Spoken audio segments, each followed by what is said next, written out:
A gente tem que perder, né, esse preconceito ou quebrar o tabu de que falar de social é uma pauta de esquerda ou de direita. Isso é uma pauta de país.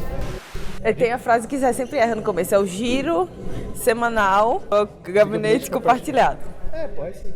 Eu sei que faz um tempo que a gente não vem aqui falar com vocês, mas viemos hoje num lugar bem especial, o Salão Verde, que é onde dias atrás os parlamentares do Movimento Acredito lançaram a Agenda de Desenvolvimento Social para o Brasil. E aí, galera, antes de explicar para vocês o que é essa Agenda de Desenvolvimento Social, eu e a Mari, a gente quer dar um passo atrás. A gente quer tentar responder como é que está a situação da pobreza e extrema pobreza no Brasil hoje.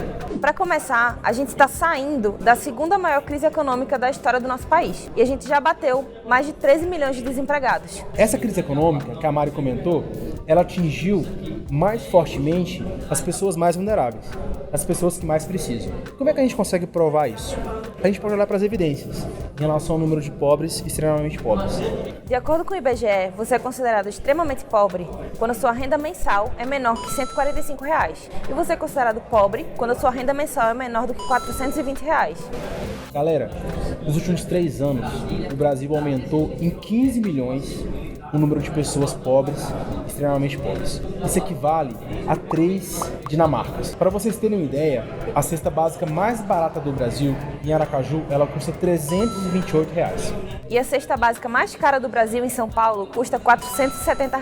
Ou seja, ser pobre no Brasil, você não consegue comprar uma cesta básica. E ser extremamente pobre, então, nem se fala.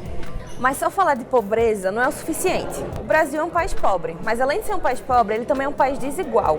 Para dar um exemplo, as 2 milhões de pessoas mais ricas do país têm o mesmo dinheiro que as 80 milhões mais pobres. A renda é muito concentrada. A gente até melhorou um pouco a desigualdade nos últimos anos, mas tudo isso foi perdido depois da crise econômica.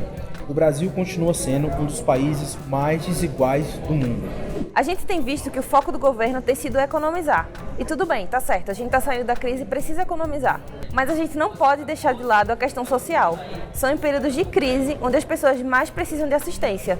E foi pensando nisso que os parlamentares que fazem parte do movimento têm empregado esforços desde o começo do ano, meados de abril, trabalhando em propostas concretas para uma agenda de desenvolvimento social, porque a gente identificou que o governo não tem prestado tanta atenção nisso. E aí, nessa semana, eles lançaram essa agenda social. A gente ficou bastante orgulhoso, eu, Mari e o time, de ter trabalhado nisso. E a gente quer contar para vocês quais são os principais pilares. Os pilares de uma agenda social para atacar a pobreza e desigualdade. O primeiro pilar é um pilar que a gente chama de garantia de renda, que basicamente é como é que a gente transfere renda, transfere recursos para as pessoas mais vulneráveis. O principal programa desse pilar é o Bolsa Família. O que a gente está fazendo? Primeiro, colocando esse direito na Constituição para que seja uma política de Estado e não uma política de diferentes governos. E mais ainda, a gente está modernizando e ampliando o programa. Tá, mas como é que a gente faz para incluir essas pessoas no sistema produtivo? Foi pensando nisso que a gente desenhou o segundo pilar, o de inclusão produtiva. As nossas propostas olham para garantias e incentivos para pessoas vulneráveis, para pessoas com deficiência e trazem um desenho moderno para o ensino técnico. E o nosso terceiro é para justamente proteger quem está no mercado de trabalho. A gente chamou esse pilar de rede de proteção ao trabalhador. O que a gente quer com ele? A gente quer que o que é do trabalhador que seja de fato dele. Hoje a gente tem um programa do FGTS que basicamente é uma poupança forçada. O trabalhador dificilmente tem acesso ao recurso. A gente está modernizando, integrando isso com o seguro-desemprego para que o trabalhador e a trabalhadora consiga de fato resgatar o que é dele.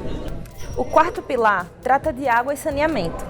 A gente entendeu que não dá para olhar para a pobreza por uma só ótica. Ela tem várias dimensões. Nesse pilar, a gente propõe que todo mundo tenha acesso à água e a saneamento, em qualidade e em quantidade.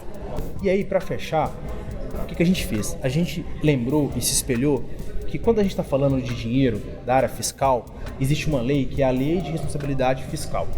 Essa lei, ela pune quem não consegue equilibrar suas contas. E a gente pensou no outro lado, qual que é a outra face da moeda? E se a gente criasse uma lei de responsabilidade social? Mas ao invés dela punir, ela vai incentivar boas práticas. Municípios que consigam tirar sua população da pobreza e da extrema pobreza. E mais ainda, pensar num fundo que a gente chama de contracíclico, que na verdade nada mais é do que a gente guarda em tempos de bonança para a gente gastar mais no social em tempos de crise. Galera, eu sei que vocês ficaram muito curiosos, mas fiquem calmos.